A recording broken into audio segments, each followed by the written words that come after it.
நாளுக்கான ரேமா வார்த்தை சங்கீதம் 106:8.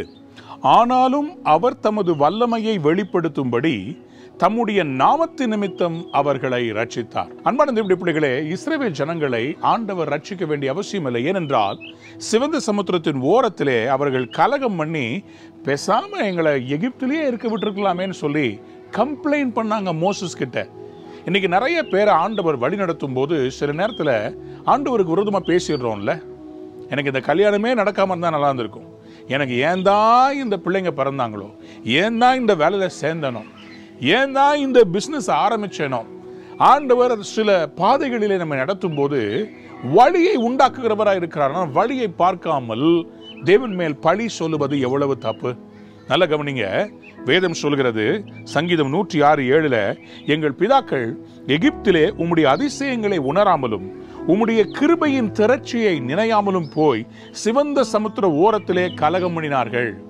ஆண்டவர் எவ்வளவு அற்புதங்களை செய்து வாதைகளை அனுப்பி இவர்களுக்கு பாதைகளை உருவாக்கி கர்த்தர் கொண்டு வந்துட்டாரு. சிவந்த சமுத்திரத்துக்கிட்ட பார்வோனுடைய சேனைகளை பார்த்த உடனே டென்ஷன் ஆயிட்டாங்க.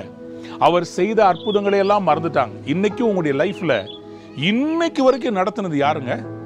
அவர் தானே உங்களை இதுவரைக்கும் நடத்தி வந்திருக்கிறார். அப்போ அதையெல்லாம் மறந்துட்டு என்னை ஏன் உயிரோட வச்சிருக்கீங்கன்னு எடுத்துருங்க.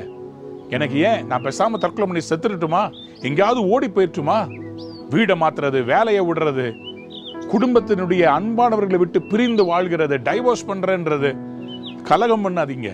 கர்த்தருக்கு அது பிரியம் இல்லை. உங்களை இதுவரை நடத்தினவர் இனிமேலும் நடத்த வல்லமை உள்ளவராக இருக்கிறார். நம்மளே தப்பு பண்ணா கூட ஆண்டவர் தப்பு பண்ண மாட்டாருங்க. அதான் இங்க வசனம் சொல்கிறது.